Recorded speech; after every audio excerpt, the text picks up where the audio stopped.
pre-2018 Breathe Oregon events.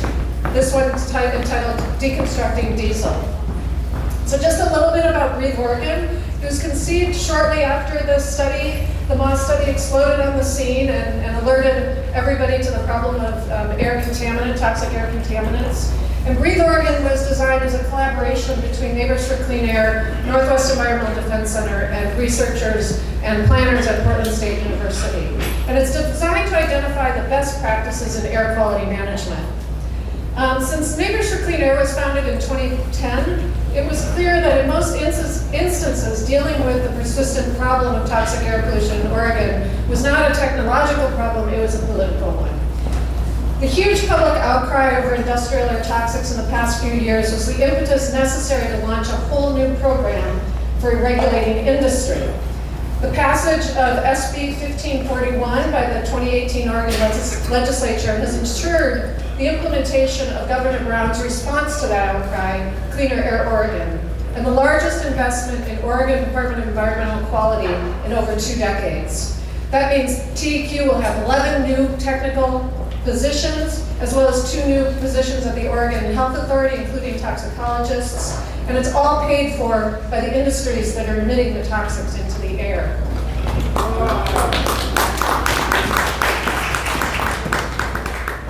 Well, this is huge, significant progress. There's still a lot of work to be done to ensure clean, safe air to breathe in our state. And the biggest piece of that is the deadly exhaust from old diesel engines. So that's why we're here tonight. Our champions in the state legislature, like Senator Dembrow, Representatives Nose and Powers, whose work, their hard work and commitment were the reason we succeeded in this last session with SB 1541, have consistently stated their commitment to dealing with diesel. But they face incredibly tough odds to convince all 90 members in the Oregon legislature to take the aggressive actions needed to make a significant dent in this problem. Thankfully, our local leaders have demonstrated equal commitment.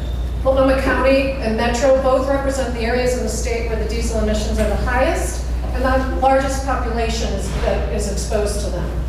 So tonight, we have the opportunity to see some of the latest research in measuring diesel particulates and the broadest review of policy that's ever been done in this state to help us in the coming months identify the best options available to protect Oregonians from diesel exhaust. So before I introduce our first presenter, I'm really excited to show a video that maybe some of you have already seen, but it really helps, I think, set the context and demonstrate the breadth of this problem and the work that's being done in Oregon. So the video, please. Special correspondent Kat Wise reports now from Oregon on efforts to reduce diesel exhaust there. Her story is part of our Breakthroughs reporting for our weekly series on the leading edge of science and technology. Portland, Oregon is booming. More than 20 cranes dot the skyline. Much of the heavy-duty work on construction sites and freeways, rivers, train tracks in Portland and throughout the country is powered by diesel engines. Diesel exhaust is toxic. It's been classified as a human carcinogen by the World Health Organization, and it's a contributor to climate change. Since 2007, new on-road vehicles have had to be built with emissions controls that greatly reduce as much as 95% the sooty mix coming out of diesel tailpipes. For off-road equipment, the same rules phased in around 2014. But there are no regulations for the estimated several million older diesel engines still in use, and they can run a very long time. In Oregon, their impact on air quality has been the focus of one dedicated scientist who has turned her family station wagon into a lab on wheels. Diesel particulate matter is one of the air toxics that didn't get regulated in the Clean Air Act. So it's part of the unfinished business of the Clean Air Act. Linda George is an atmospheric chemist at Portland State University who's studying diesel levels in the city's air. What we're doing is driving around with an instrument called an aethalometer, and an aethalometer basically measures black carbon, which is a surrogate for diesel particulate matters. Sometimes we've had it set up so we could see the instrument while we're driving, which is probably not too safe, but That was when we really discovered the construction equipment, driving by construction site and saying, whoa! She's had some whoa moments because there have been a lot of questions about how much diesel exhaust is actually in the air. Computer models have been the main tool used in Oregon and in most states to estimate diesel pollution. Those models predicted elevated levels throughout the Portland area, but some have questioned their accuracy. George says her instruments largely confirmed the models and found even higher periodic spikes in some areas. I set out to try and make measurements to really ground truth these models. So what we've seen so far is that the diesel particulate matter measured in the city of Portland are above the health standards set by the state just about everywhere. And then if we look at areas where there's a lot of activity, like near a train or by construction equipment, we see really elevated levels, surprisingly elevated levels, 10 or 100 times higher than the standards. Those high levels in some areas can have an impact on public health. It's estimated as many as 400 Oregonians die prematurely every year from exposure to diesel exhaust, and overall health and welfare costs can be as much as $3 billion annually. Some groups, though, are more impacted than others. A 2014 county report found diesel pollution is 2 to 3 times worse for minority communities. You can see multiple semi-trucks coming off and on these highways, and just every time, they rev their engines and a puff of black smoke comes out, and it's really gross. 27-year-old Alex Maharas is one of those concerned about diesel exhaust. He lives in Tualatin, just outside Portland, in an apartment building near 2 busy freeways. At least a mile and a half radius around our freeway exits are all low-income apartment buildings where the populace are mostly Hispanics or Pacific Islanders.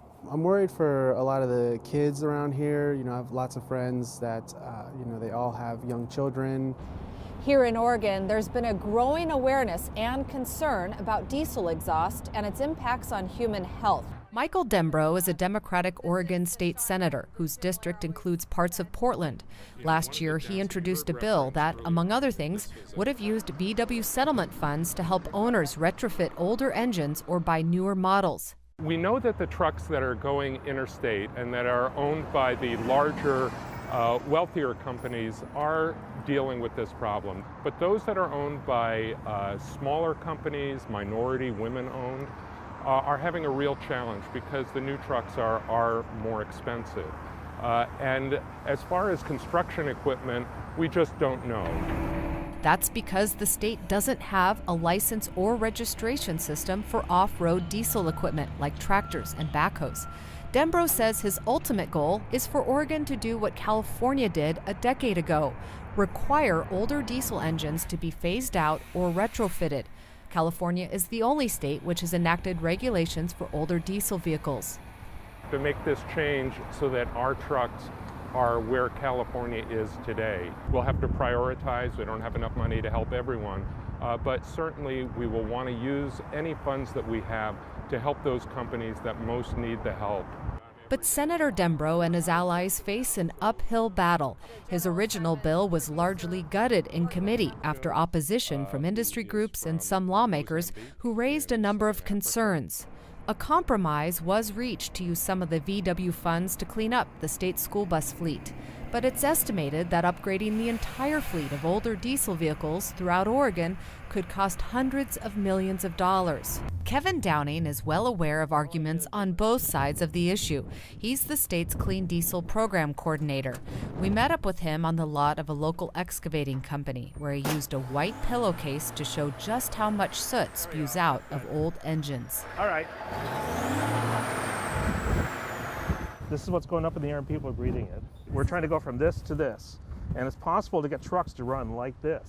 Downing has been in charge of a small voluntary program that's used federal dollars and some state dollars to nudge owners like Ron Roth to scrap their old vehicles. We're using taxpayer money, $60,000, to put into encouraging a scrapping of an old truck and getting a new truck in.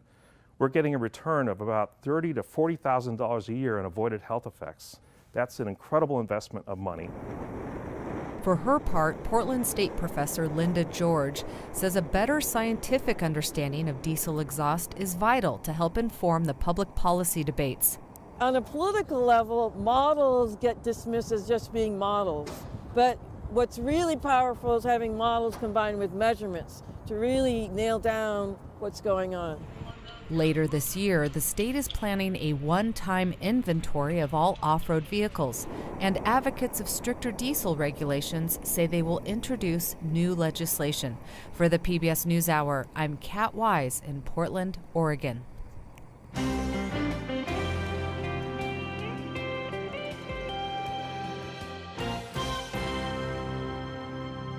So it is my great honor to be able to introduce Dr. Linda George to tell you a little bit more about that research. We also have the esteemed Kevin Downing, who once said basically, if Kevin did not exist, we would not have a diesel program in Oregon, which is sad because he just announced his retirement. So adds to the impetus for all of us to get to work on this. But thank you, Kevin, for all your work. So Dr. Linda George is professor of Environmental Science and Management Department at Portland State University. Her research and teaching interests involve the modeling and measurements of urban air pollutants and the intersection of environmental justice, gender, and class as it influences policy of air quality and climate science. She has been active in shared governance throughout her career, serving on many faculty Senate leadership committees. She has served as a program director for the National Science Foundation, Division of Atmospheric and Geospace Sciences, as well as an associate editor for the journal Science in the Total Environment. And she was recently awarded the PSU George C. Hoffman Award for Faculty Excellence and Achievement. And I'm very proud to introduce the woman who answered my phone call about 4 years ago and has regretted it ever since, Dr. Linda George. Thank you.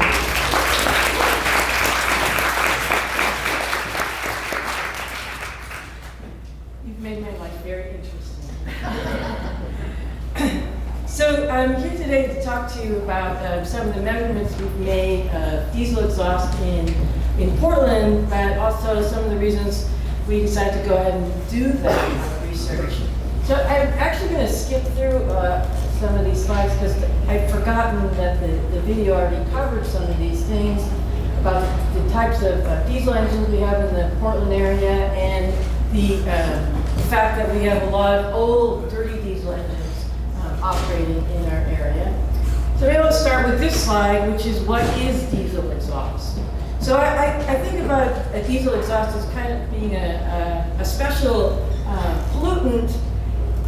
It is not one thing, it's a combination of many pollutants. So it has over 100 different hydrocarbons, uncombusted fuel compounds in there, nitrogen oxide because the temperature of the combustion is so high. And most importantly, in terms of human health, it has particles. And what's special about diesel exhaust is that the particles are very small. So these are particles that are small enough that they not only get into the deeper reaches of our lungs, into the alveoli, but they actually can pass into the bloodstream. And people have found diesel particulate matter actually in brain cells. So some of the harm of diesel particulate matter is really associated with the size of the particles coming from diesel exhaust. To make matters worse, these particles are coated with some of the exhaust gases, and some of which are very toxic. So polycyclic aromatic compounds, and other compounds that are very hazardous to our health.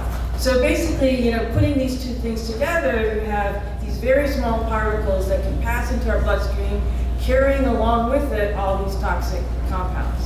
So, so we can kind of picture this cartoon version of a diesel particle that I stole from Kevin's PowerPoints that he's been showing in my class on air quality, as a kind of a toxic mini cannonball that enters into our bodies and it attracts all sorts of deleterious reactions in our body and causes health problems. The reason I like this picture also is that it points out that about half of a diesel particle is made up of elemental carbon, or we can call it black carbon. And that points to a way in which we try and measure diesel particulate matter in the air.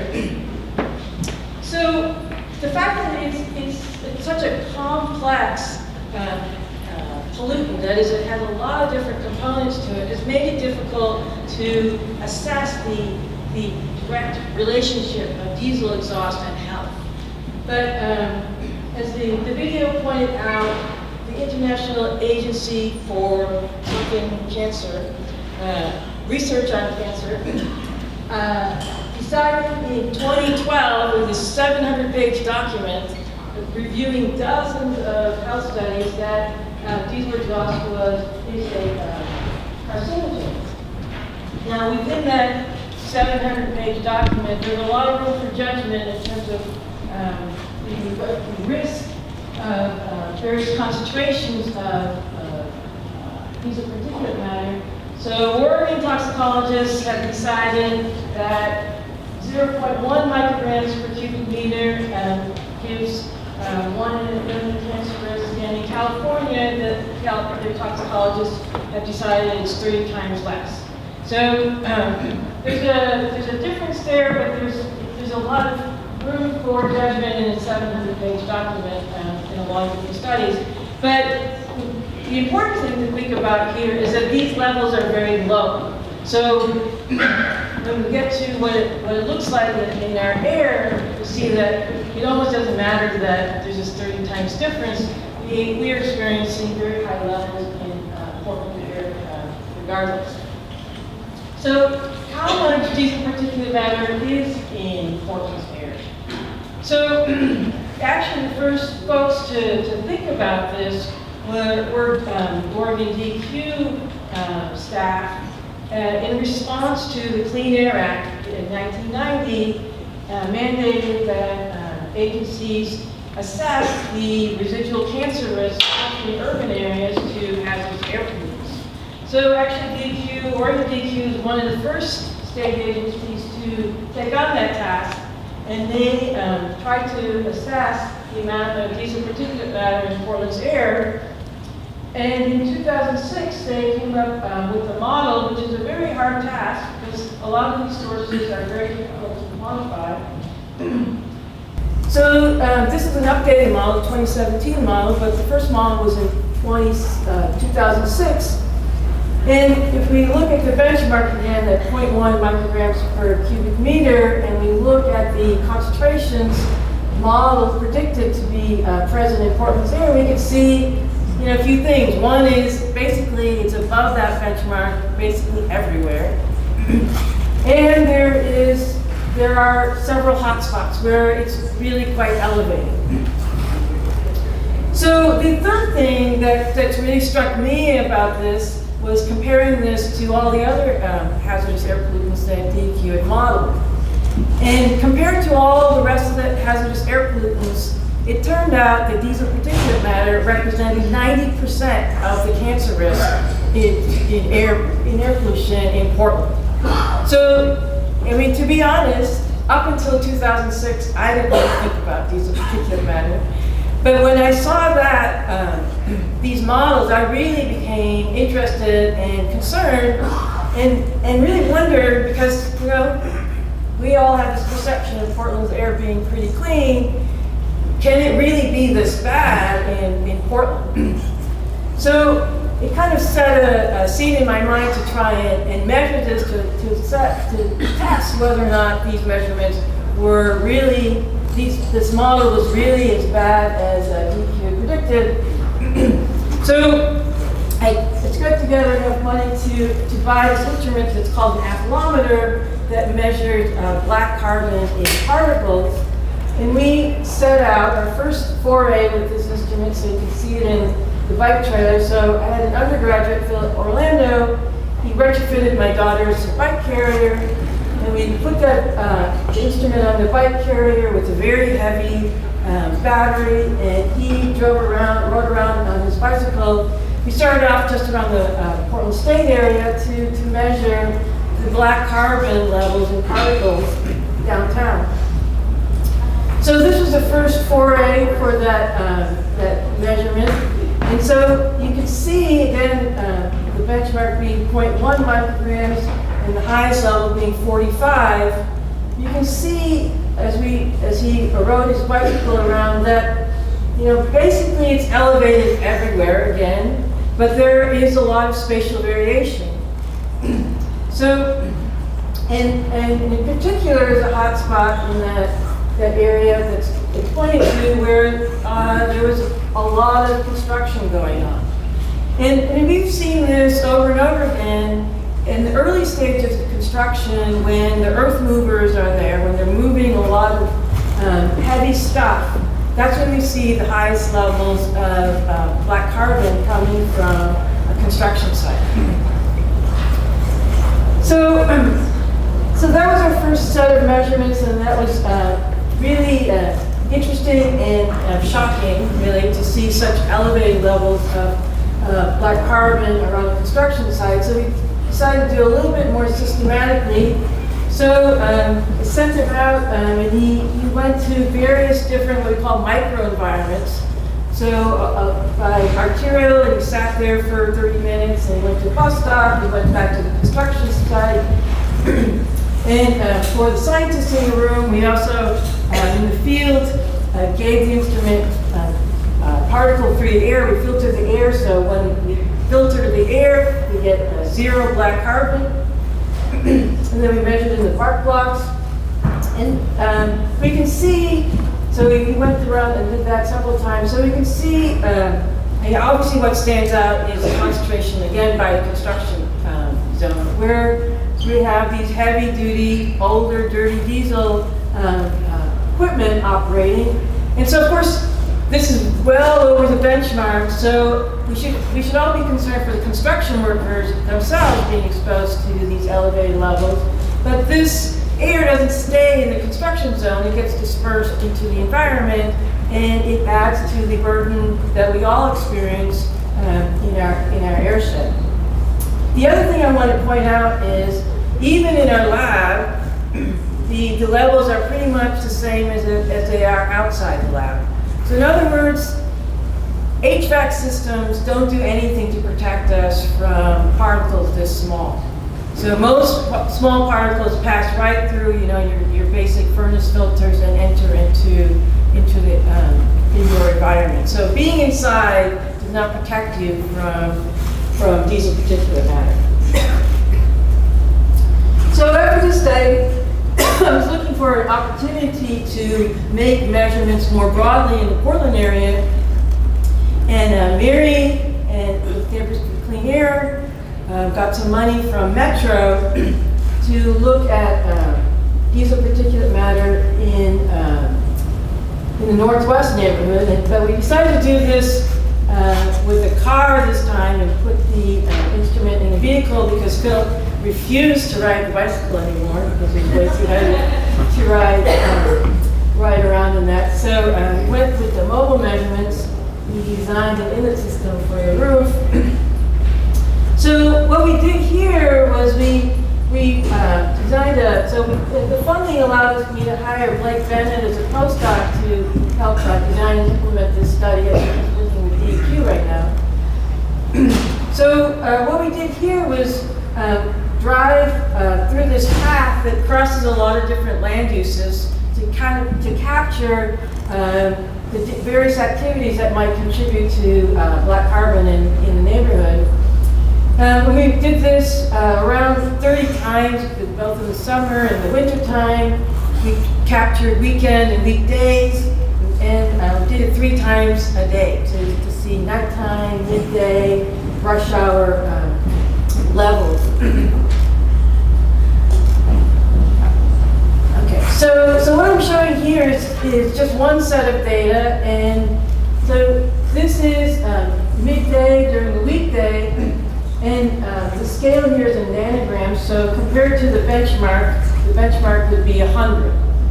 Okay, and these levels, I don't know if you could see that, but the lowest level is around 300. So again, everywhere the levels of black carbon are well above the benchmark. And again, so this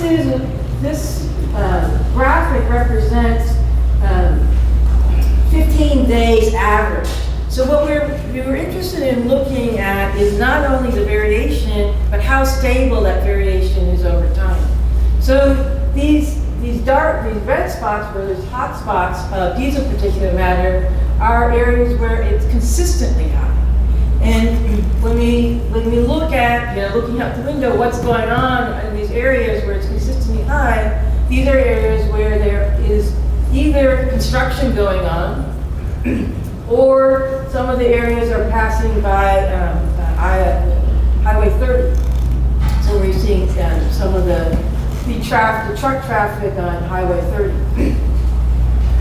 So if we compare this graphic with the same data set, but now on the weekend, we can see a real difference in activity in the carbon levels.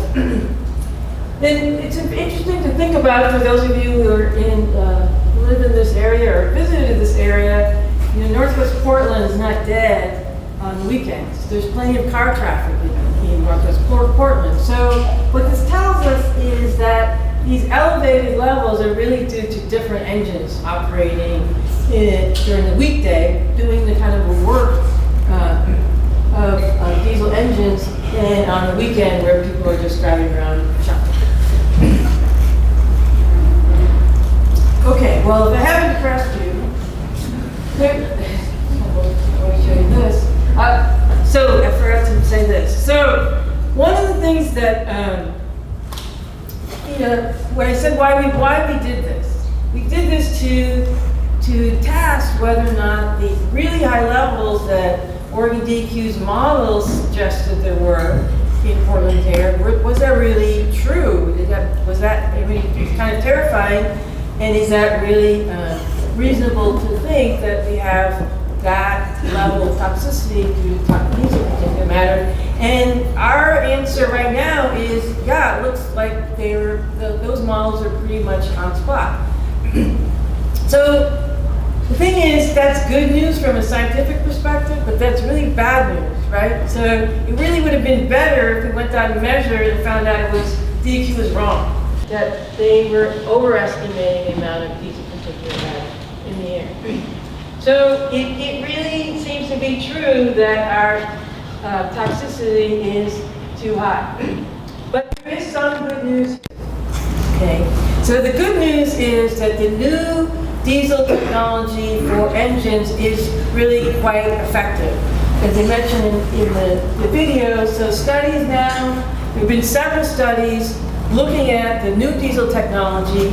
So not only do they reduce the particles from the engines by 90 to 95%, but the exhaust itself coming from new diesel engines is far less toxic.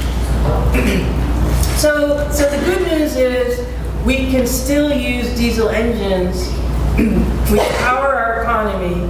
And the second piece of good news is that even if we control diesel engines, we look at California's example, we don't have to sacrifice our economy. So California has been, on the y-axis here is diesel concentration over time as they implemented stricter controls on diesel engines.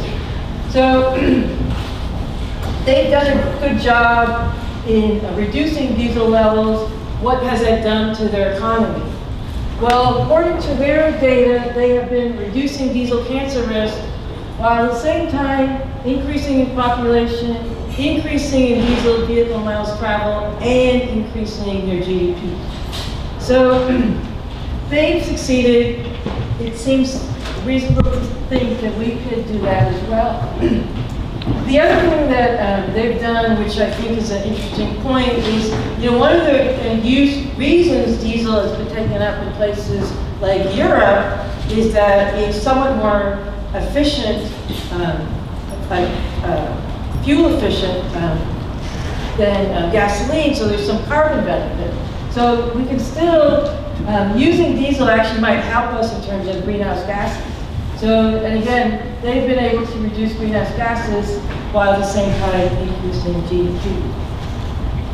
Okay, so finally, just summarizing, diesel engines are very much intrinsically tied to economic activity in the Portland area. And if we don't do something about diesel exhaust, what we're going to end up with the situation is an improving economy and poorer air quality, right? So we really need to do something about diesel exhaust in order to feel good about improving our economy.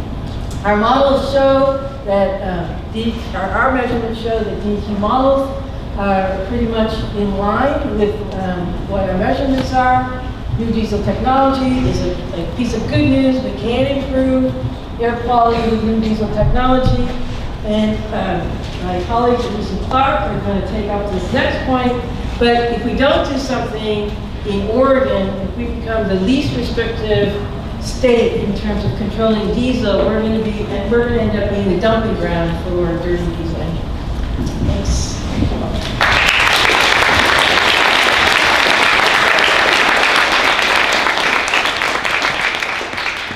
Thank you, Linda. So we're going to try and preserve a little bit of time after all the presenters have done for some questions. They'll be somewhat limited, but I'm going to move on to introduce two people who are here from the Green Energy Institute that's based up at Lewis and Clark's Law School Environmental, Natural Resources, and Energy Law program. And this partnership with the Green Energy Institute came through Northwest Environmental Defense Center's partnership, collaboration in the Breathe Oregon project to bring better policy research into our work. The mission of the Green Energy Institute is to develop comprehensive, effective strategies to further the transition to a 100% renewable energy grid. They use analysis and recommendations aimed to hasten the energy transition by strengthening existing policies, eliminating barriers, and promoting innovative and ambitious new strategies to support renewable energy deployment across the region. So I'm very happy to be able to introduce Melissa Powers. She's the Executive Director of the Green Energy Institute. She is a Jeffrey Bain Faculty Scholar and Professor of Law at Lewis and Clark Law School. And she was a Fulbright Schumann Scholar in 2014 to 2015, researching Denmark and Spain's renewable energy laws. Melissa is also the founder and director of the Green Energy Institute. And Melissa's teaching and research focuses on climate change law, electricity regulation, renewable energy law, and the Clean Air Act. And I'm going to take just a second to introduce the other presenter that will come right after Melissa's done. Amelia Schlusser, who is the a staff attorney for the Green Energy Institute at Lewis and Clark. And Amelia joined GEI as an energy fellow in 2013 and was brought on as a staff attorney in 2014. She received her JD degrees from Lewis and Clark's Law School's Environmental and Natural Resources Law program. So please welcome the Green Energy Institute.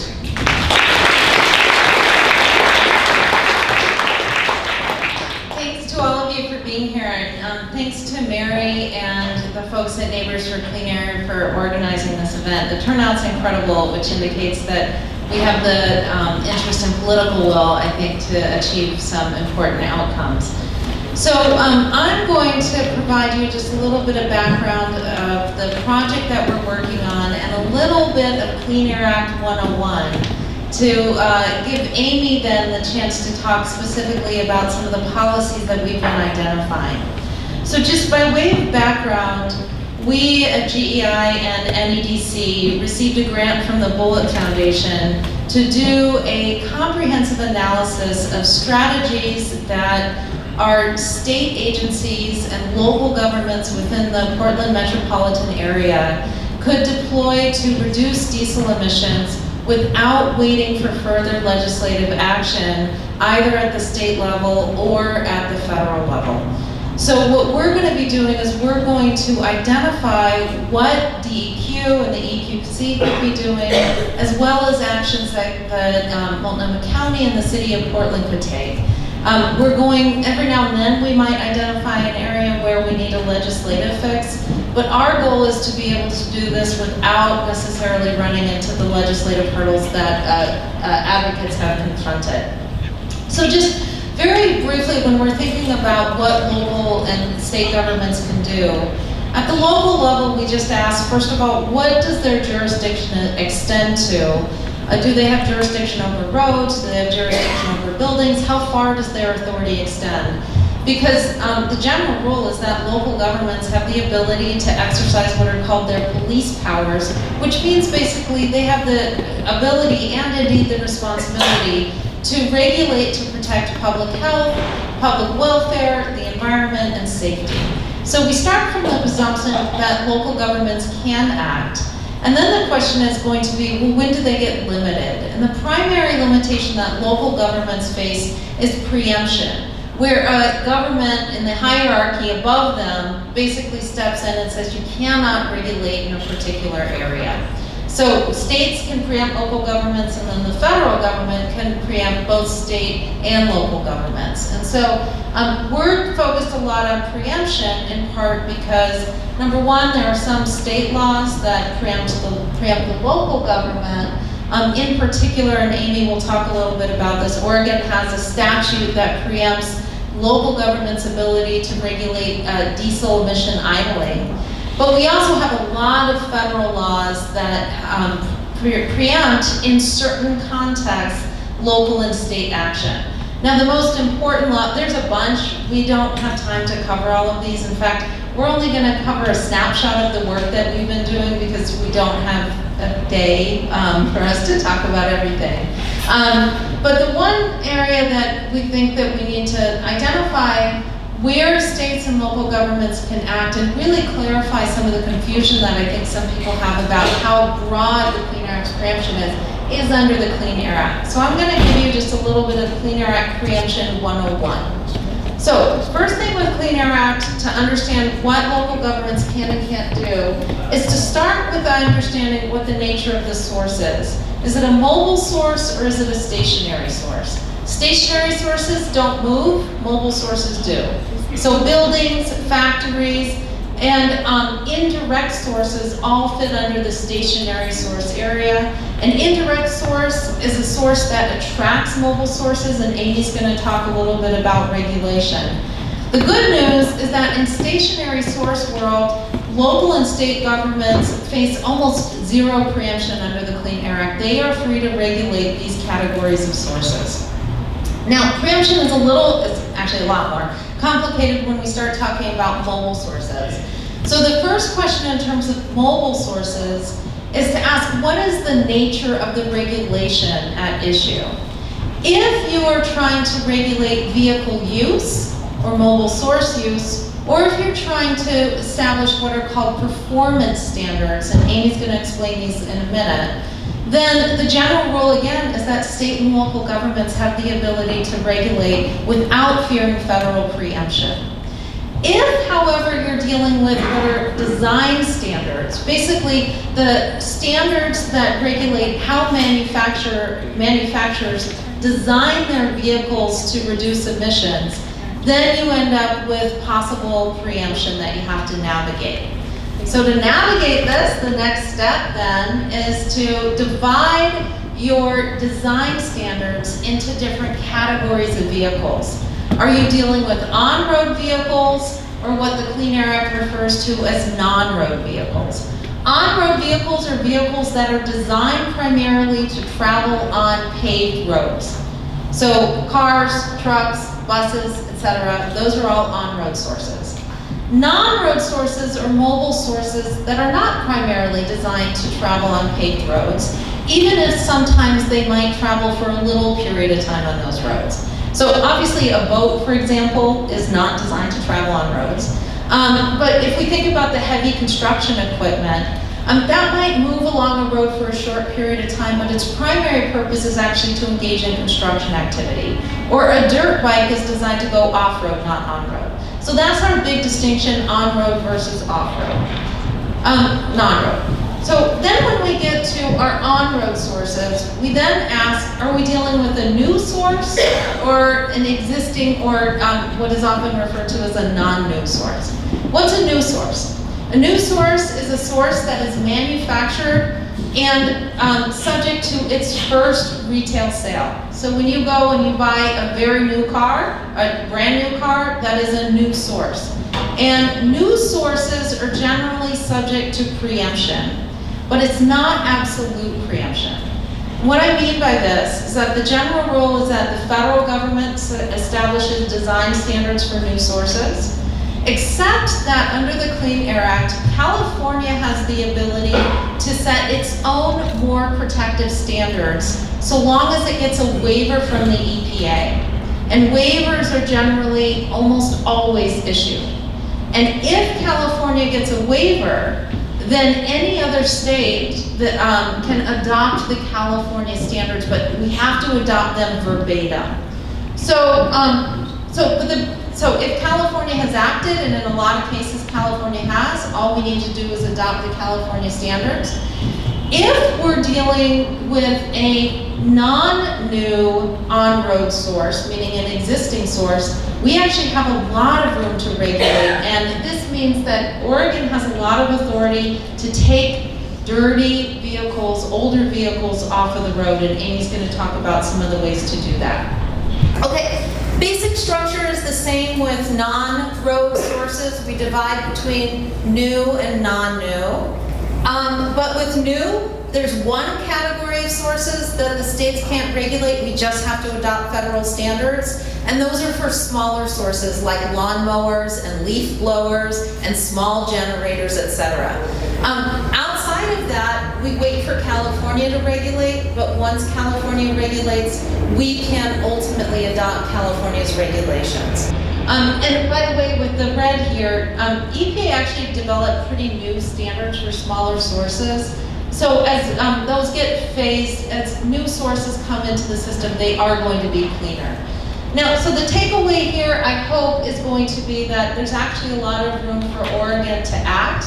And almost everything that we've identified, we also believe that Oregon can do at the state level, and some of this can be done at the local level without legislation. So Amy's going to talk a little bit more about that. But before she does, I also just really wanted to thank, we have two research fellows, Lev Blumenstein and Natasha Smith. So they've been doing a lot of this work, and since they're not presenting, I just want to highlight that a lot of this work has come from their efforts. And then the second is that if, in the event you want to remember all of this, I have a couple of handouts if you want to follow along when Amy is identifying the different policies.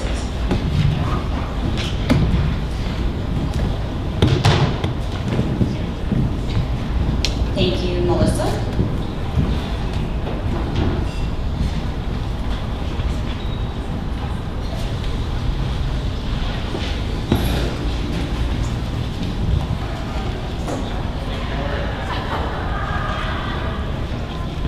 So I'm going to provide a very simplified overview of some of the most effective strategies that Oregon can implement at the state level to reduce diesel emissions within the legal framework that Melissa talked about.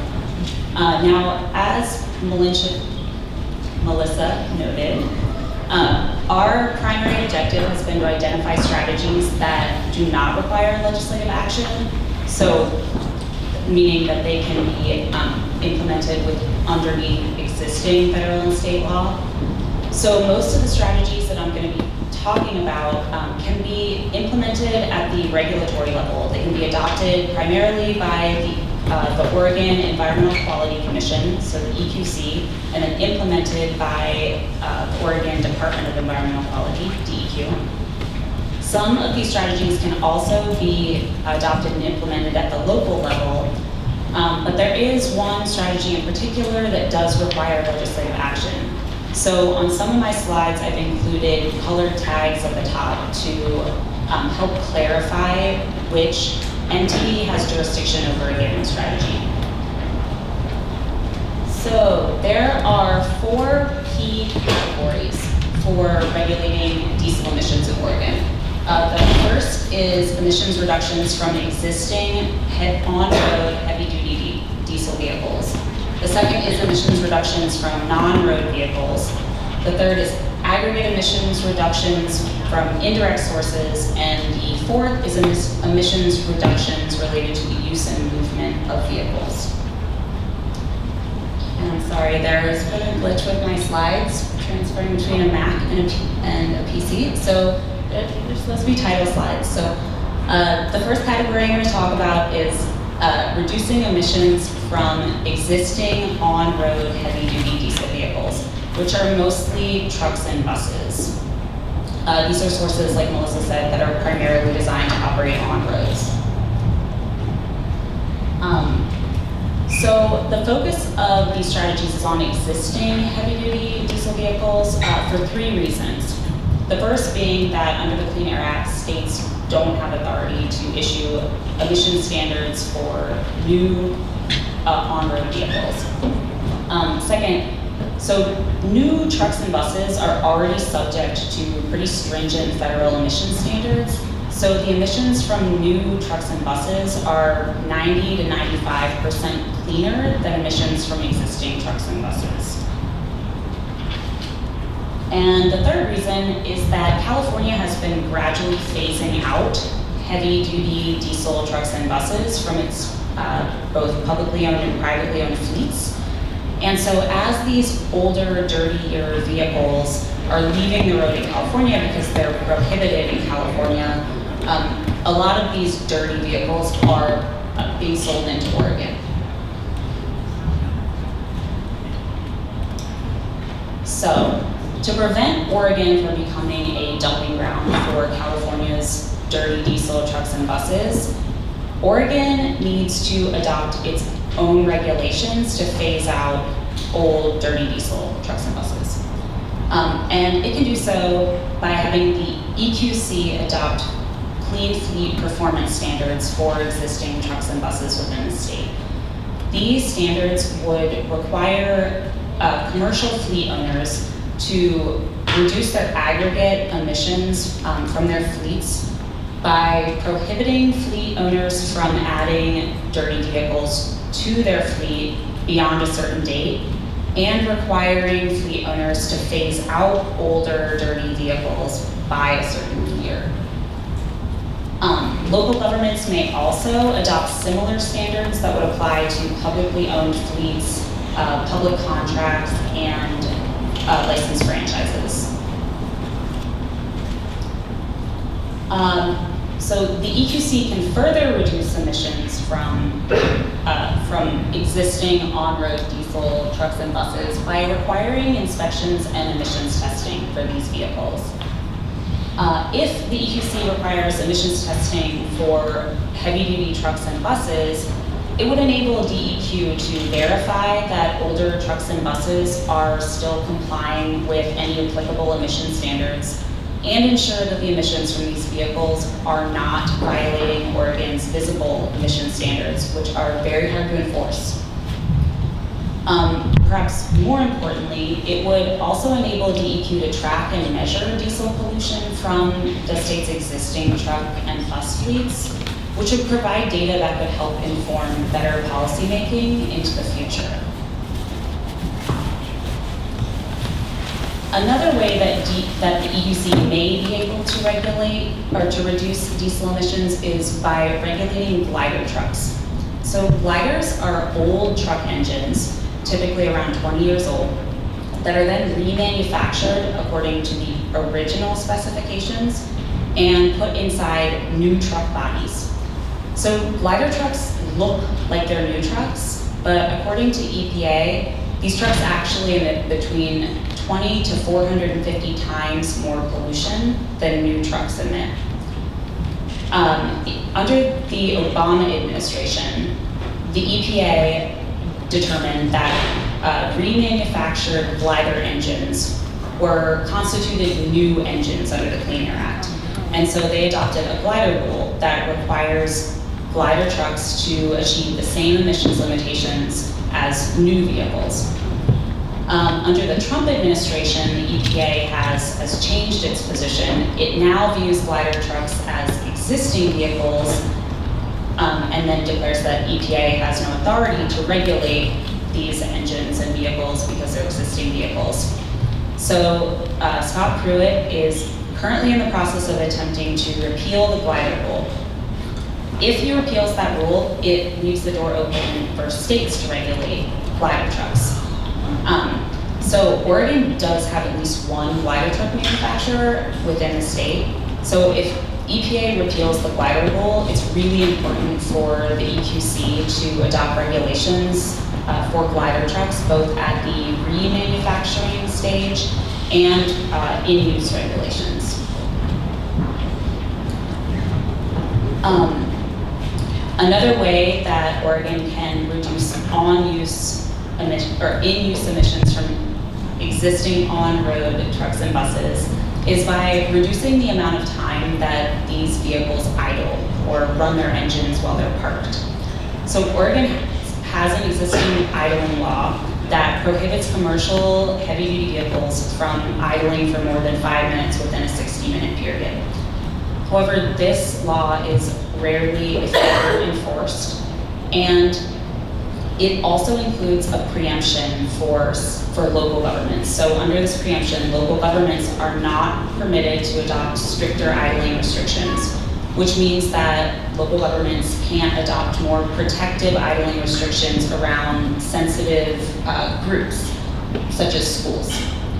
So it's really important for Oregon to adopt or to repeal its local idling preemption, but this is one area that does require legislative action.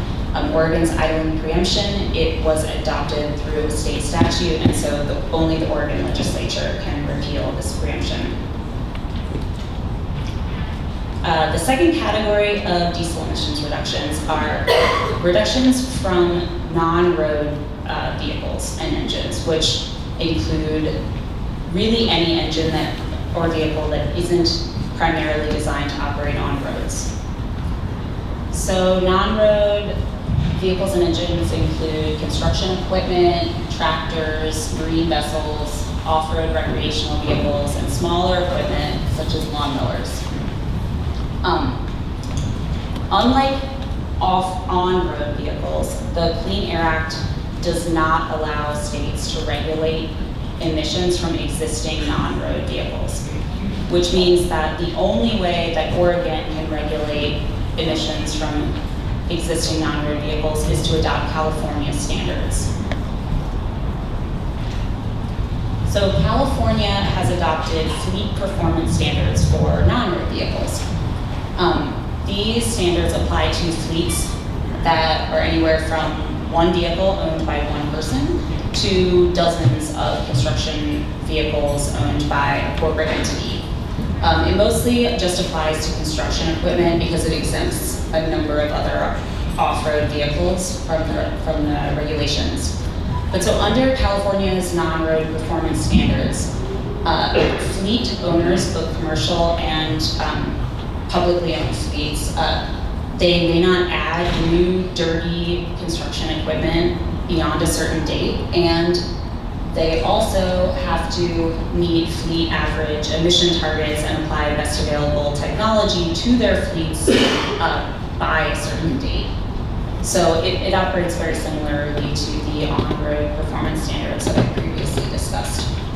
So the EQC, we believe, has authority to adopt California's non-road standards by reference, which would allow Oregon to reduce emissions from construction, which, as Linda George mentioned, is a very significant source of diesel pollution in Oregon. The next category of emissions reductions is reducing emissions from indirect sources. So indirect sources are stationary sources that attract mobile sources of air pollution, so including both non-road and on-road vehicles. Indirect source rules allow state and local regulators to regulate emissions, aggregate emissions from an indirect source that effectively regulates all of the emissions from the mobile sources that operate within the indirect source without actually directly regulating any of the mobile sources themselves. So indirect sources include places like construction sites that have a lot of pollution from non-road sources. They include sites that attract a lot of on-road vehicles, like hospitals. And they also include shipping centers like ports and rail yards. This is an area where both state and local governments have a lot of authority. They share jurisdiction. So in Oregon, both the EQC and local governments have authority to adopt indirect source rules. So the EQC, which already has indirect source rules, but the rules are, they're not very effective. They really have little to no impact on emissions, and they've hardly ever been implemented. So the EQC should adopt new indirect source rules that increase the scope and effectiveness of these rules.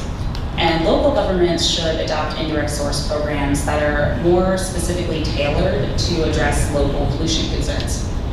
But in either case, these indirect source rules should be applicable to a broad variety of new, modified, and existing indirect sources. They should require reductions in emissions from both construction and operations. And they should offer flexible compliance options, such as both on-site and off-site pollution control measures, and enable sites to pay an alternative compliance fee for every ton of pollution they are unable to reduce. The final category of emissions reductions is reducing emissions by controlling the use and movement of vehicles. This is an area where local governments have a lot of authority. So under the Clean Air Act, it expressly preserves local, state, and local authority to regulate the use, movement, and operation of vehicles. So local governments, under both Oregon law and the Oregon Constitution, have authority to establish mandatory truck routes and then prohibit truck traffic on alternative routes. They have authority to regulate and control truck parking and loading and unloading. And they can restrict road use during certain times of the day, if it's necessary to protect the interests and safety of the general public. So in addition to regulating the use and movement of traffic, local governments there are a number of other strategies that local governments can pursue to regulate diesel emissions. This is just a list of some of the strategies local governments can pursue. A number of these strategies face additional hurdles. So some of them face additional legal or constitutional constraints or political challenges, or just would cost a lot to implement. And I'm not going to talk about any of these strategies or the challenges they face in greater detail. I just wanted to clarify that there are a number of strategies that local governments can pursue that do not require legislative action. And just one thing I wanted to note. So while the strategies that I just discussed have tremendous potential to reduce diesel emissions in Oregon, they still only impact one portion of the transportation sector. So Oregon should pursue the strategies that I've discussed. But in addition to that, the state should be looking to the future, and it should be developing plans to fully decarbonize and electrify the transportation sector as a whole and eliminate a number of Oregon's air pollution concerns. Thank you, and I don't know if So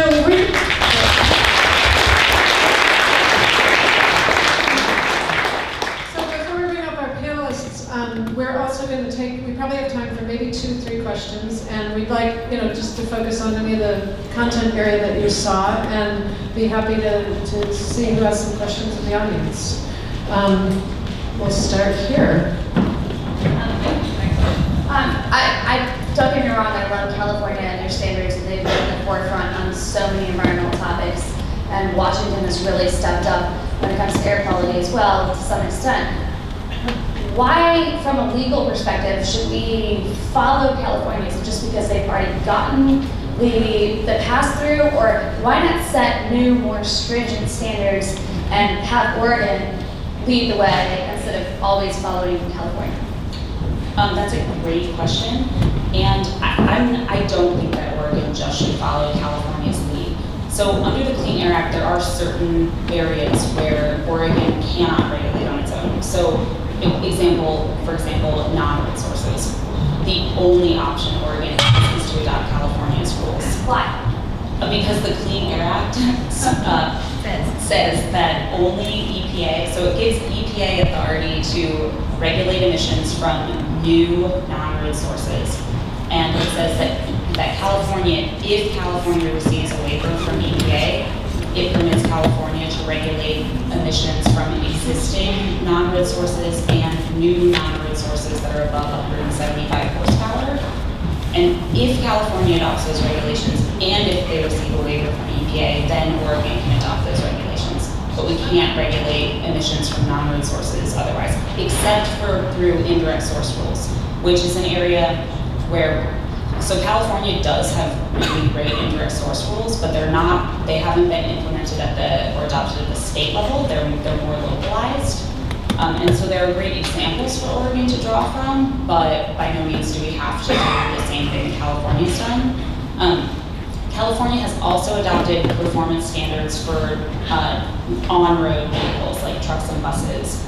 And I do think that's a great strategy for Oregon to implement as well.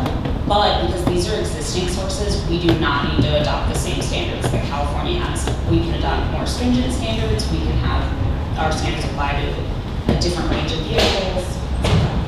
Okay, so we have a question back here. Have you looked at OSHA as a point of control given the exposure to operators, especially on non-road diesel? Not at all. I'm sorry. Yeah, it's a good idea. I wish I knew more about that.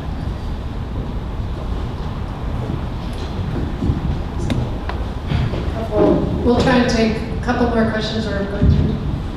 Hi, you spoke of great reliance on EQC, which in my knowledge of them is not known for being in the forefront or excessively blessed with backbone. How are you going to get these citizen volunteers who, I was just at an EQC meeting this afternoon, and they're spending a lot of time mastering basic details. They're citizen volunteers with not necessarily particular expertise in what they're regulating. How are you going to get them to jump into the fray here? The short answer, first of all, is that the nice thing about going to the EQC is there's actually a petition process that we can pursue to ask the agency to regulate. And when an agency receives a request to regulate, it has an obligation to respond, and it has an obligation to respond based on the law and based on the facts. And so, I mean, the reality is legislators don't have that obligation. They get to act as politicians, whereas agencies, including the EQC, have to act pursuant to administrative principles. So that's the first thing. But the second thing is that we would help them, right? I mean, this is sort of the first burst of information. And I agree that to help the EQC make the right decisions, we need to do, on our part, a lot more information, both gathering but also sharing. And then we need to have basically those organizations that do more of the organizational work, like Neighbors for Clean Air, help us make sure that there's enough citizen interest to help push the EQC in the right direction. So we're going to take one last question. I think I saw your hand go up first. It was close. I wonder, does California stop our dirty diesel trucks from going across state lines, and can we operate them there? And if so, is there some rule that California can stop our dirty diesel from coming in, and that would really enhance our ability to push them to change our diesel rules? So under the VW emissions scandal, anybody who gets, not anybody, but there are certain basically payment structures where in exchange for receiving money through the VW diesel fund, engines actually have to be destroyed as opposed to being allowed to be resold. But that tends to be a rather narrow window of regulation, and I actually think it's possible that California could create a scrappage requirement. but it hasn't done it yet, which is why, as Amy mentioned, we have leakage where a lot of those vehicles are moving north. And I understand your desire to think about going to California and saying, California, fix our problems. But the flip side is that we in Oregon should also be willing to protect our own public health and welfare and be able to stop those engines from entering our state as well. So California actually does a lot for us already. I think we should maybe step up a little bit in terms of regulating. Great, thank you very much.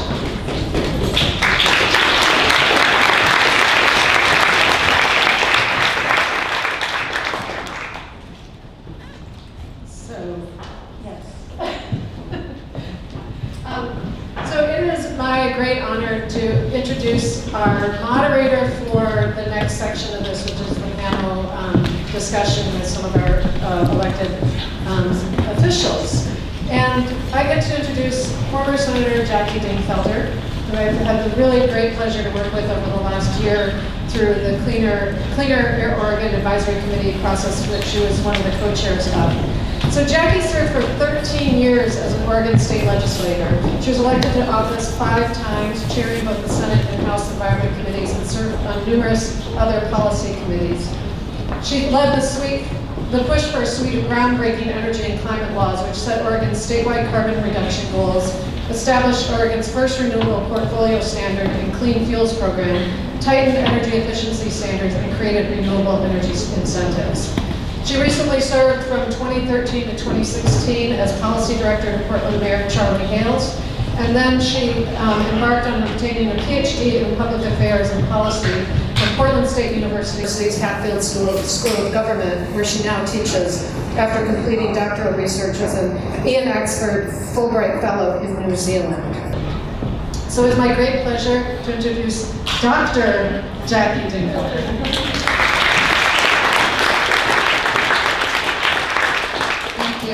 Thank you for that introduction, and it's really great to see so many people here tonight that care so much about a very important issue. And I actually met Mary years ago when the issue around air quality in Northwest Portland first came up, and I remember getting that phone call from Mary as well. So Linda, I can certainly relate. So I am going to invite up our panel of elected officials to come on up. This will be like a game show. Chair Kafori, come on up. Senator Dembro, Representative Nose, and Commissioner Sam Chase, or Counselor, sorry. I hope I didn't demote you or promote you. We have another mic somewhere. Grab it. Okay. Come on up. I'm going to do an introduction. I think you probably know most of the electeds up here, but I'm going to do brief introductions before we go into the agenda. First, it's my honor and pleasure to introduce actually several former colleagues, but Multnomah County Chair Deborah Kafori, who I served with many years ago before she left to serve in the county, well, to have children and serve in the county and do it all at once. Deborah learned early the difference one person can make after watching her mother open their Northeast Portland home to women escaping domestic violence or families with nowhere to sleep. She began her public service representing North and Northeast Portland in the Oregon House of Representatives, which is where I met her, and served 2 years as a House Minority Leader. And let me just tell you, she was a great leader. In 2008, voters elected Deborah to the Multnomah County Commission. She was elected Multnomah County Chair in 2014, and Deborah lives in Southeast Portland with her husband, Nick Blosser, and their 3 children, Alexander, Jacob, and Anna. And next we have my state senator, Senator Michael Dembro from District 23. He's a state senator for the Senate district that I used to represent, covering portions of Northeast and Southeast Portland in the city of Maywood Park. Michael currently serves as chair of the Senate Environment and Natural Resources Committee. He also sits on the Human Services Committee and Judiciary, so he's quite busy. He's a retired English instructor at Portland Community College's Cascade campus in North Portland. And Michael earned his undergraduate degree in English from the University of Connecticut and his master's in comparative literature from Indiana University. So I didn't dare ask him to edit my dissertation, because I'm sure you would have found lots of grammar.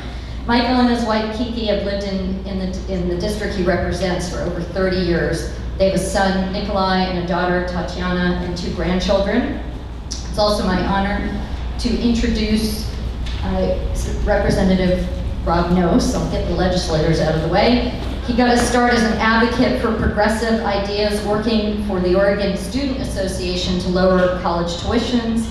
Since then, he has worked in the labor movement on behalf of SEIU Local 503, SEIU Local 49, and the Oregon Nurses Association. Today, he's state representative for House District 42 in Southeast Portland and Milwaukee as well, correct? Apart? Okay, so Southeast Portland, near his district is actually located where Bullseye Glass is from, and he was very involved and is very involved when that story broke out. And last but not least is Metro Councilor Sam Chase, who I've known for a long time as well.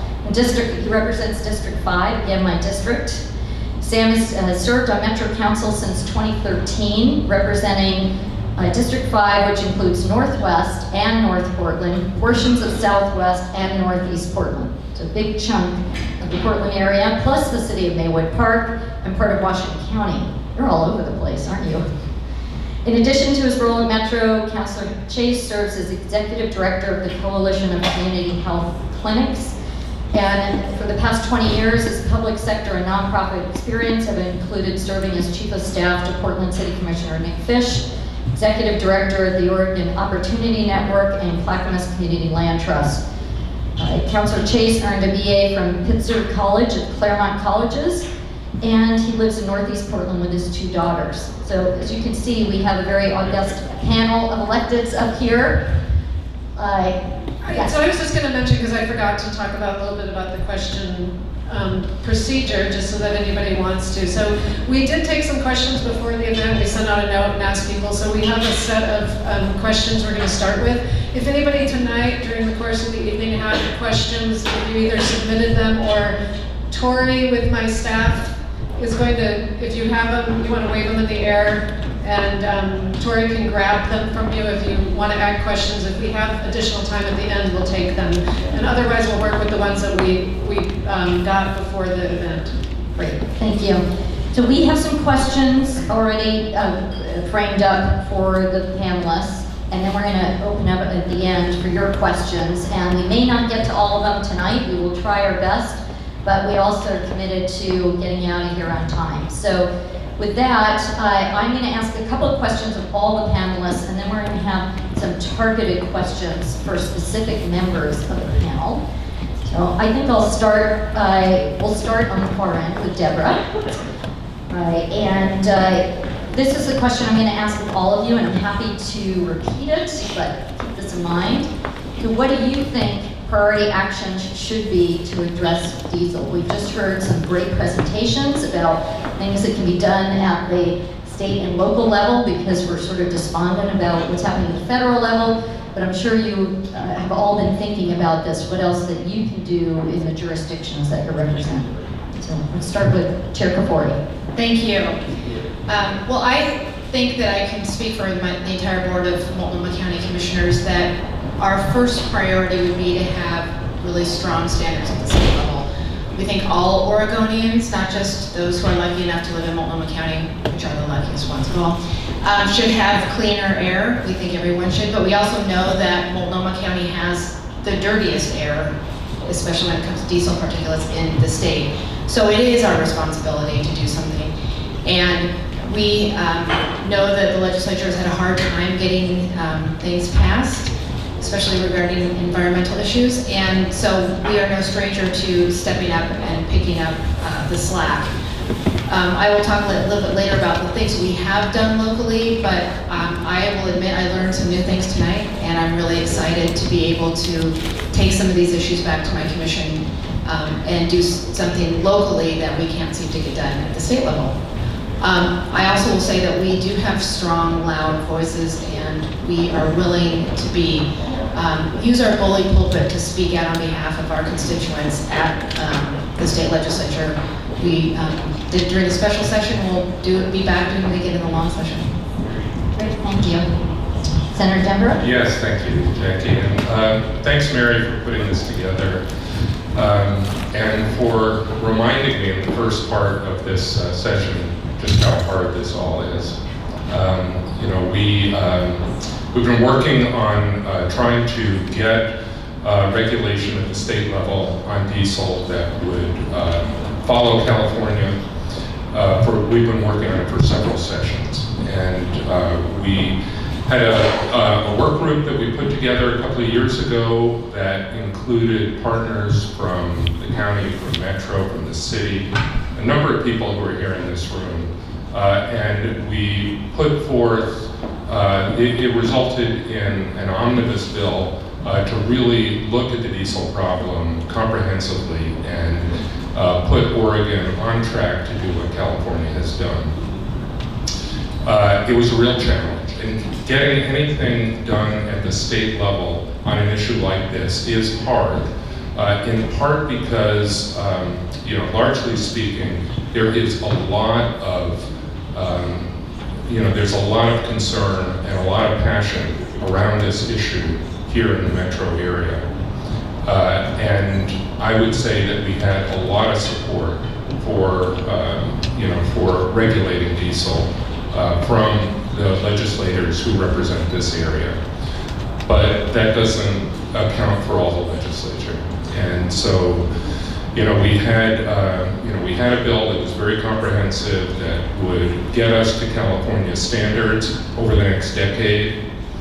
That then became a bill that had us prevent older diesel engines from coming into the state.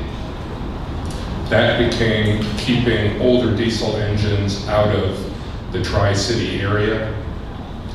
That became, ultimately, as you saw in the video, a way of dealing with the school bus issue, which is a real issue, and I'm really pleased that we were able to do that.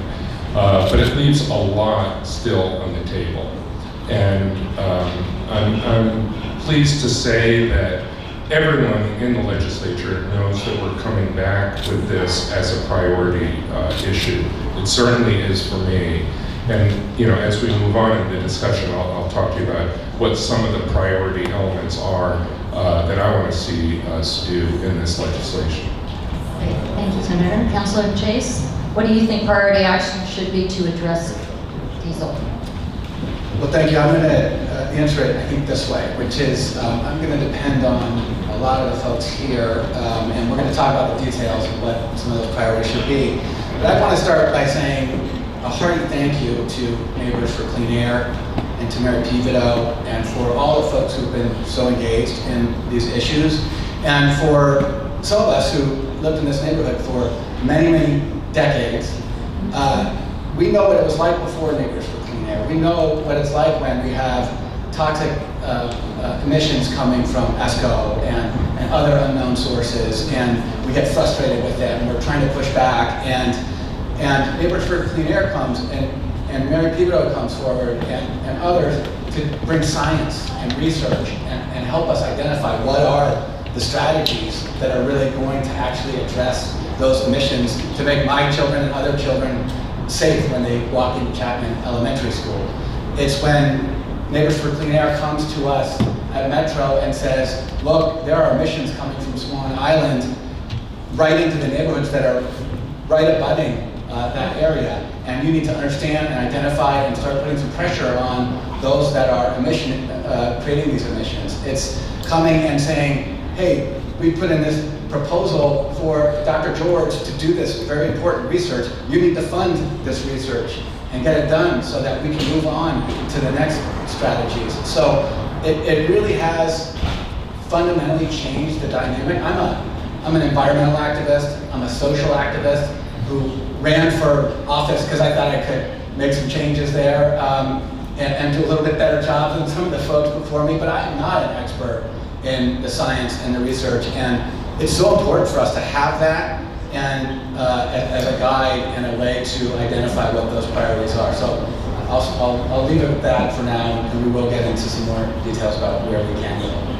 Thanks, ma'am. Representative Knowles? Okay, so the things I would talk about in terms of priorities would be all around money. So the first thing I would suggest that we do is figure out how to spend the rest of the Volkswagen settlement.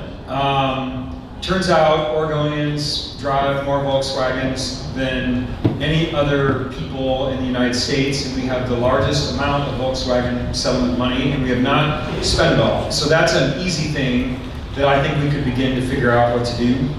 Our challenge is that other states that do a better job of addressing the diesel emission problem are allowed to tax some element of the car. Tires, titles, have a sales tax, a registration tax, a license tax. They can tax some part of a vehicle and then use that money to give to small business to help them pay for mitigation or give them a loan or a grant and pay for half of that new 2007 or better diesel engine. So finding a way to pay for that has really been our biggest challenge that is constitutional.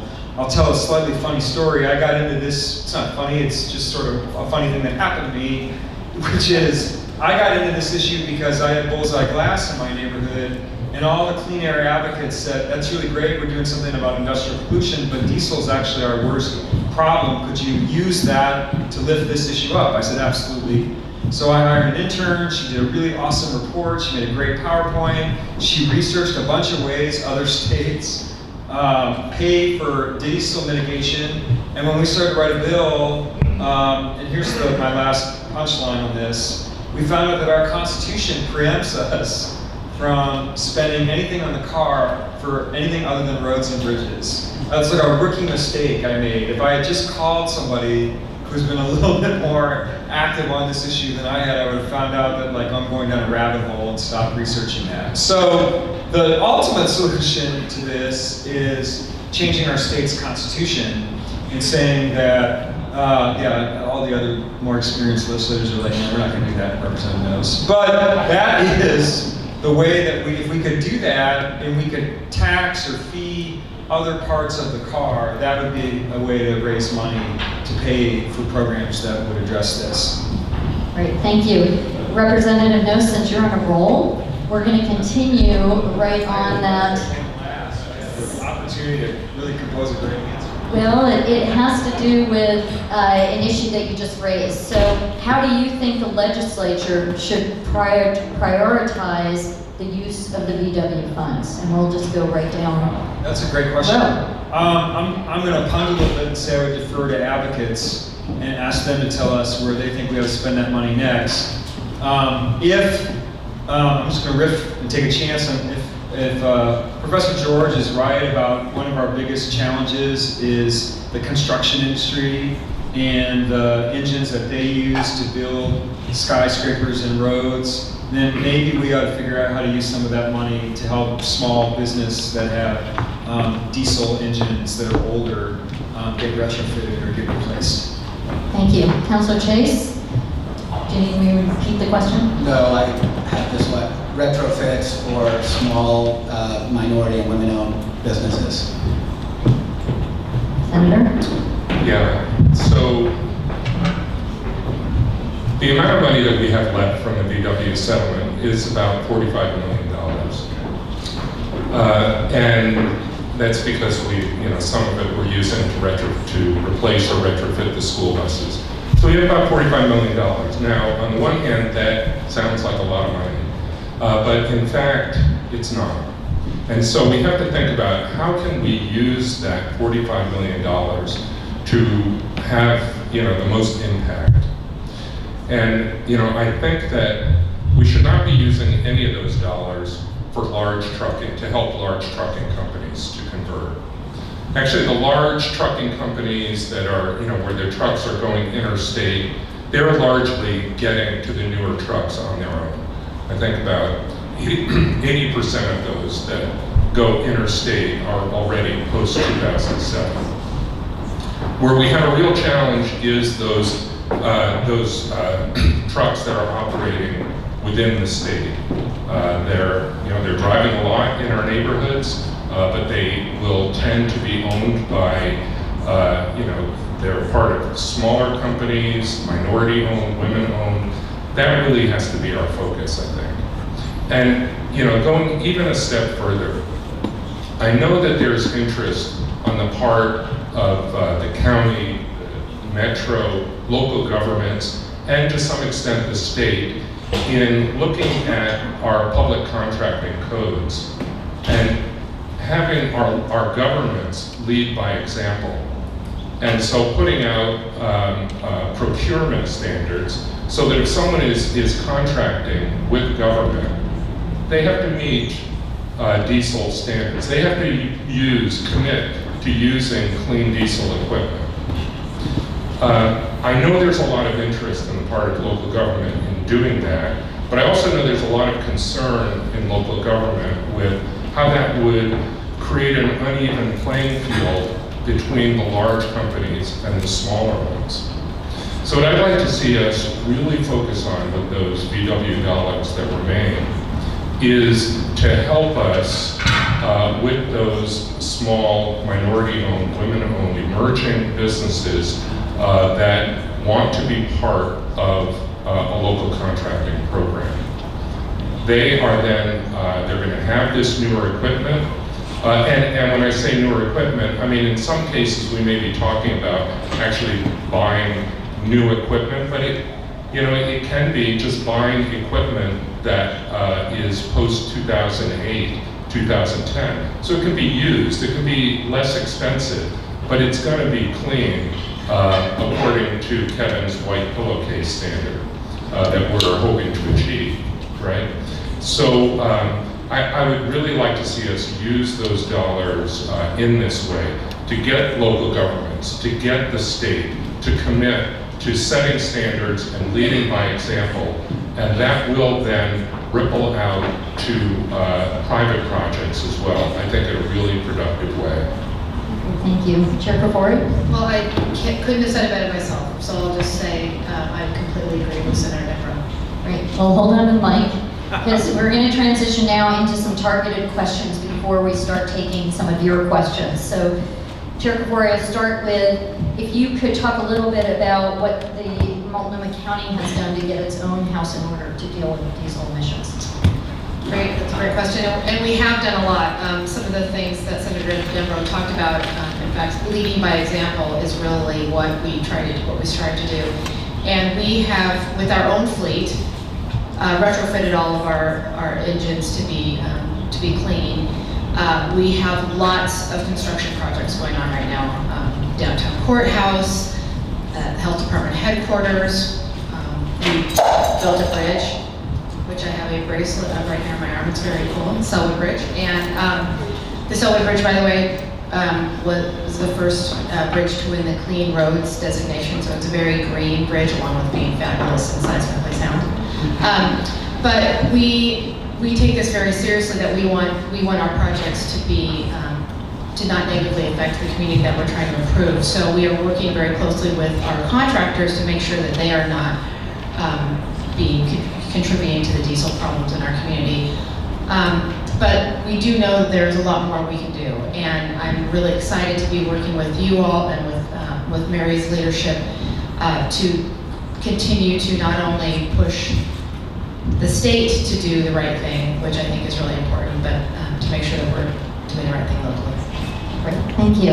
The next question is for Councilor Chase, so it pertains to Metro. Councilor, how could diesel and black carbon reductions apply to Metro's charter to reduce air pollution, the carbon reduction plan, and other transportation goals? So let me just do a quick primer, because it's good to remind folks about Metro. We are the country's only regionally elected government body, so we're kind of an unusual entity. We do a host of different things. We have golf courses, we have cemeteries, we have the convention center, we have Expo, all the art venues downtown. But we also do all of the region's manage all of the region's solid waste and getting it out of the region. We have 16,000 acres of natural area and open space. We have a urban growth boundary that we manage to contain contain our growth so that we can contain and reduce congestion and traffic and sprawl. And so there are a lot of opportunities in all those areas for us to do our work. We have achieved full attainment status as a region, which means that we have met, and controlled our smog such that the federal government is happy. That is not enough for us. We need to do a lot more than that, and there are opportunities to do that. We have implemented a diesel retrofit program so that we don't have just a clean fleet ourselves, but that those who are contracting in the solid waste arena, who are driving trucks through our neighborhoods, have retrofitted. We retrofitted 119 trucks. We have one of our largest areas of authority is authorizing transportation projects around the region. And so how do we manage and address congestion? How are we going to have congestion pricing to control traffic so that we don't have diesel trucks idling on our streets? How are we going to get cars and vehicles off the road altogether by creating better access and better functioning transit service, by creating more biking opportunities, walking opportunities, and encouraging other strategies that create active transportation. So those are some of the ways that we are doing that now and in the future doing that. And we, of course, also, again, are highly engaged in helping facilitate and work with the Port of Portland, Multnomah County, the City of Portland, in trying to identify procurement strategies where all of those entities can come together and say, hey, together we have a very large number of projects that we are funding. Let's have some standards around retrofitting diesel engines that are working on these very large dollar projects. Just this morning, or I guess it was yesterday morning, zipped out of my house on my bike and was overwhelmed with diesel emissions from a sewer repair truck fixing from the City of Portland. We can have influence over those kinds of vehicles and emissions. Thank you, Councillor.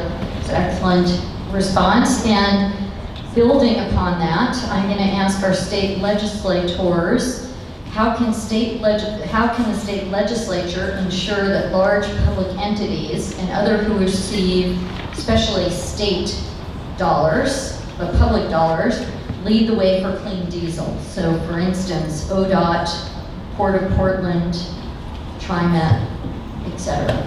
And I think Councillor Chase has already touched on some of that. Do you want to go first? Sure.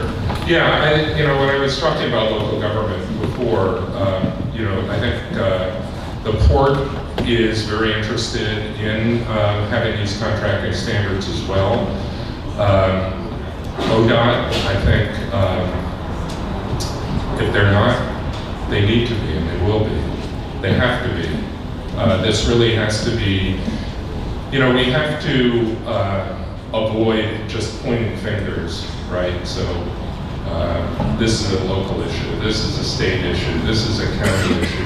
And we all really have to be in this together. And so I think that that is something that we're looking at. Certainly, that I'm looking at as a priority for the 2019 session.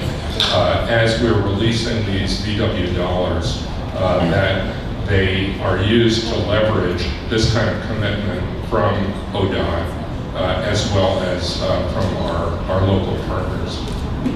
Thank you. Representative Knowles? Thanks. Not being an expert on this, I'll just say that I'll commit to looking into it. Certainly, we have a forestry department that uses large vehicles, ODOT, as was mentioned. Many of our agencies have a fleet of cars or access to a fleet of cars or vehicles. I'm embarrassed to say I don't know if we have a standard around this or not, but it would seem like that is certainly something that at the state level we could do, and it's probably not something that we have to pass a bill for. It's probably something that the governor can direct agencies to do. Thank you. So now we're going to transition into questions from the audience. And first of all, if anybody does have a question, if you can hold it up, and we're going to have volunteers come around and collect it. But we asked also for folks to email in the questions. So I'm going to start with one. And Chair Kapori, if you want to start, I'm going to ask everybody to quickly answer this one. It's an excellent question. What are you doing, or your jurisdiction doing, specifically to ensure that environmental justice communities are informing your work on air quality issues? What extra efforts are you putting in to ensure that historically marginalized communities are guiding your work? Well, this is really, I think, a great question for us, because this is what we do. Our county is based on trying to, and our mission, our values are to really protect those who have been most harmed through the work that has been done in the past, and that is communities of color and low-income folks. So we work very closely with all of the communities of color organizations and the local environmental justice groups. When we set our policies through our community, through our policy advisory committees that work with our different departments of the county. One issue in particular that we have done recently, a project in the Rockwood area, greening Rockwood, working in collaboration with local community members, local community organizations to plant more trees so that it helps the air, it helps the livability of the community, and then the community members are involved in those projects as well. They choose them. So I would say everything that we do at Multnomah County is guided by the people.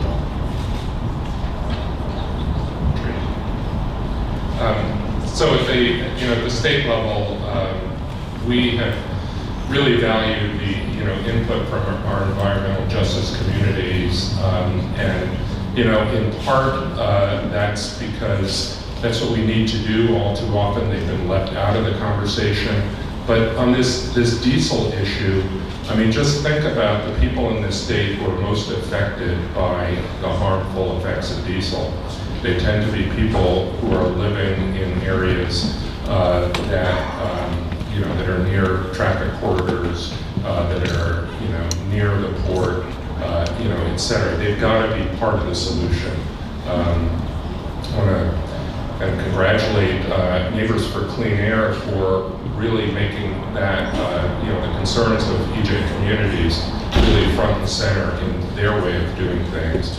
And Akash Singh, I'll point him out, was a member of our task force on diesel, representing that community.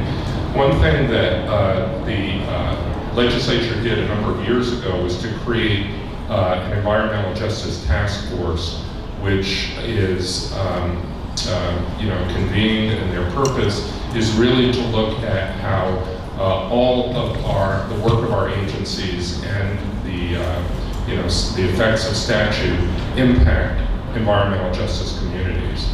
Unfortunately, over the years, that EJ task force has not received really any kind of funding to do its work.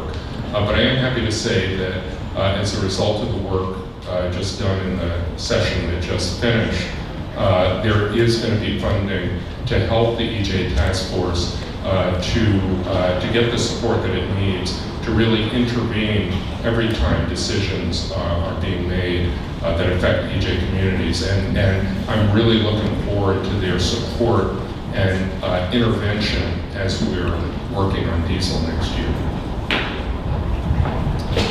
I'm going to take this opportunity to plug something that I think is really important when we are engaging communities, and particularly underserved communities and communities of color, where we are low-income communities, where just inviting folks to the table isn't enough. That's not getting the kind of input that we need. And when we say, oh, I sent you a letter and I gave you a reminder email, and you still didn't show up, so we did our part.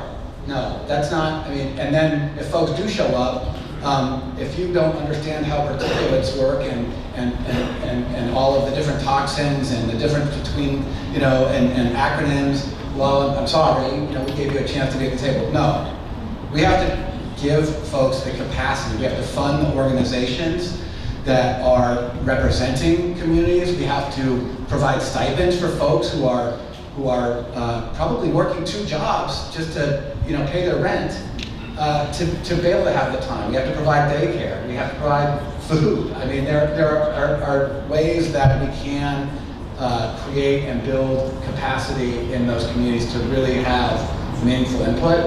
And I think at Metro, we've started doing a lot more of that, and the quality of the input that we are getting on different issues has really significantly improved. We still have a long ways to go, but it really helps. So I find this question very tough to answer, because I sort of agree with some of the things that Commissioner Chase just pointed out. I think the legislature has more to do in this area, and I don't necessarily think it's about having another task force or having more people at the table. It's not hard to get at the table. It's hard to get listened to, and you have to have enough power to be able to be listened to. And I don't think environmental justice communities right now have enough power in this state to be listened to the way that they want to. And it shows in the policy making that we do, and I'm just going to be very honest about that. And if we want policy that is going to reflect the concerns of environmental justice communities, they have enough power. They have to have enough power to be able to get it. The things that it's very, very hard to pass good environmental legislation in Salem. And that is because you are going up against large industry and medium-sized industry and even small industry that filters all of this through job creations and short-term economic hits to their bottom line, their profit margin. And that is how they view it. And so they fight us who want to do these things really hard. And so without political power, it is very difficult to pass those kinds of legislation. And so that's what it's going to take. And I wouldn't begin to profess to tell these communities how to build power. They know how to do it or are focused on other things, but that's what it takes. Thank you. Well, this is a good segue into the next question. I think Representative knows you keep lining me up for this. I will ask this to the 2 legislators because it has to do with how did California address the hardship, this issue of hardship from the trucking industry and construction industry such as agencies. So the question pertains to California how did they address the hardship issue? So I'm going to kind of go from memory. I believe, Senator Dembro, if you know this answer better, maybe you should just grab the mic from me. I believe they have something called the Moyer Fund, and it's a fee or a tax on some part of a car or a vehicle, and it raises billions.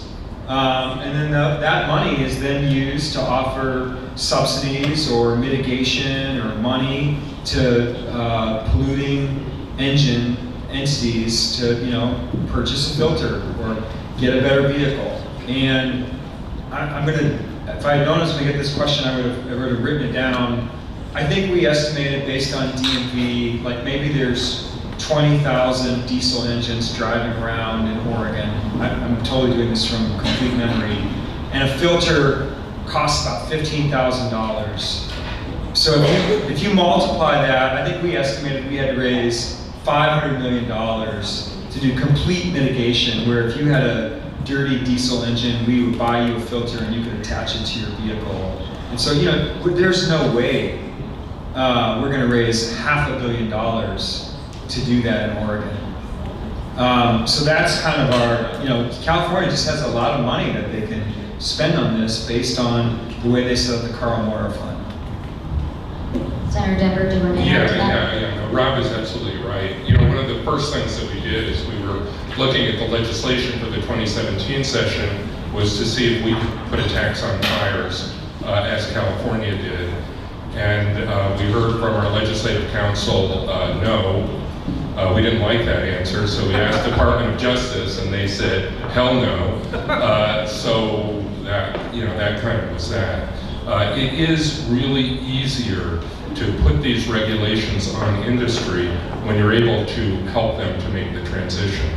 The other thing that California has done is they've been at this for a long time, and they have gradually phased out the dirty diesel over a couple of decades, and we're still in process of it being phased out down in California. Now, one of the challenges that we heard from the Green Energy Institute, that on the off-road side, we have to be identical to California. What that means is, on the off-road side, what that means is if we regulate off-road, we can't do it gradually in the way that they did it over a decade or two. We have to jump right in and be exactly where they are now. And so that sounded kind of weird, so we checked it with Legislative Council, and they said, that's right. We checked with other attorneys, and said, that's right. So that is a real challenge for us. And any action that we take, we just have to understand that and work with that. I do believe there are things that we can do. One of the things we can do, certainly, is stop dirty engines from coming into the state. We can put that prohibition on immediately, because that part of California's program is completely phased in. And I believe that should be one of our top priorities for the 2019 session. Great. Thank you, Senator. So we have just a few minutes left, and in that time, I'm going to ask each of our panelists if you can take about a minute and talk about what you personally are going to work on over the next year to address the diesel issue. We've heard bits and pieces throughout your answers, but Chair Corey, if we can start with you, and you can talk about specifically what you and the county will commit to work on during the coming year. Well, we are currently working on, and we'll continue to work on the partnership that has been discussed here between Multnomah County, Metro, and all of the local governments to put our purchasing power together, but also to make sure that that we have standards throughout all of our jurisdictions. So that's something that we're going to continue to do. I'm going to continue to lobby my legislators to make sure that we can get something really strong passed this session, because I think we've kind of nibbled around the edges and we really need to go in hard. I heard Representative Nose talk about getting involved over the bullseye issue, and when we had a similar role at the county in helping spread the word about that. My son goes to Cleveland High School right across the street, and it raised my alarm bells. But what really raised my alarm bells was when I saw the daycare center that was right on the train tracks across the street from Bullseye. It's like, that's where we should be focusing our time and effort. So I'm going to be lobbying my legislator, and I'm going to be continuing to make sure that we can get a fund together so that, the VW, rest of the settlement, to help women and minority-owned businesses that we contract with to make sure that they have clean diesel on all of our projects. Great, thank you. Councilor Chase, if you can talk a little bit about Metro's role and what you personally be working on over the next year. Thank you. One is adopting in December a regional transportation plan that pushes us as far as we can toward getting cars off the road and promoting active transportation, transit, other strategies that don't rely on vehicles or diesel engines. Promoting and supporting the fantastic leadership and efforts that our legislators have taken a lead on in Salem, and let's not register dirty diesel engines in our DMV anymore. Let's just stop that. And then finally, really advocating for our coalition of local governments to have standards for contracting with these large number. We're in a building boom. We have resources to build. Let's make sure that those contractors that we're using aren't using dirty diesel engines. So those are priorities. And then third, let's remember Metro. One of the things that Metro does pretty well is convene and engage jurisdictions around the region. So not only the coalition of the larger kind of government entities that have stepped up and said, we're going to really try to tackle this diesel issue, but really bringing in all of those other 25 local jurisdictions around our region to be part of the solution. Great, thank you. Representative All Mills. right, so I'm gonna, it'll either be myself or Representative Power, who is the other half of the Senate district that Chair Kafori is in. And she is on the Energy and Environment Committee. She's on one of the other sort of appropriate policy committee, and work with her to probably reintroduce House Bill 4003. I want to give a little shout out to... Could you just remind people what it is? So it was basically the bill that Senator Dembro tried to do in the 2017 session and couldn't get passed in the Senate. So we tried to do it in the House, and we only, did it in committee and then sent it to rules. And I think my chamber has not really wrestled with this policy issue super significantly the way that your chamber has, and we think we're the more progressive leading chamber, but we have not tried to pass anything on the floor of the House yet and see how hard this really is. So I think we're gonna reintroduce that bill and at least give the House a chance to be as engaged in this topic as the Senate has been and see if we can get a little further. And last but not least, Senator Dembro. Thanks, Jackie. I'd just like to take us back to the presentation that we heard from the Green Energy Institute, because I think we do have to look at giving local governments the ability to make changes where it's appropriate. I mean, the situation is different here in Multnomah County, here in the metro area, than it is in other parts of the state. And different cities, different jurisdictions should be able to try different things. And so, one of my top priorities here is going to be to get those preemptions that are in place removed, certainly around idling, but also other things. I was really terrified to hear about these new Trojan horse engines, with dirty engines inside, and that there's a possibility that that's going to be possible. And so if we have to introduce legislation to deal with that, I think we need to. It's going to be a challenge anytime you take on an industry, but I think most of us would agree that that is not something we should have, where something that pretends to be a new truck is in fact a heavily polluting truck. So anyway, those are some of the things I know we're going to be working on, but would love to hear from, there's a lot of brain power here in this room, and if anybody has additional ideas, please send them our way. Great. Well, thank you all. Please join me in thanking this group of public servants for being here tonight.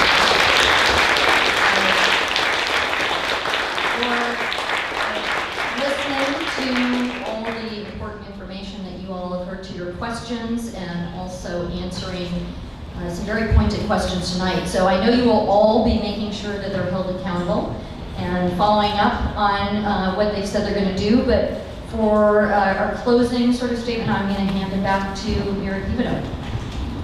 So thank you all of you. I really appreciate your time and your commitment on this, and thank you, Jackie. Really appreciate your leadership. So I just want to take a quick second. None of this happens without, resources and investment in the problem. And I just really want to thank Meyer Memorial Trust for their investment in the Breathe Oregon project, the 2-year funding that they provided us to be able to do this work. Metro's early funding for the research that we did. Bullet adding additional funding to support the Green Energy Institute's policy research on this. We've also received, generous donations from quite a few people in this room. I won't name names, unless they want me to. And last but not least, Swift and Liz Valentine, who provided this space for us tonight. So we're really appreciative. And we have donations, the kombucha and the beer. I don't even know the names of the companies, but anyway, a lot of people have invested and shown their commitment by providing us resources. My excellent staff, who is way underpaid, so I feel like I need to acknowledge their contribution above and beyond anything that I can compensate them for, which is Tori and Akash and Kalina and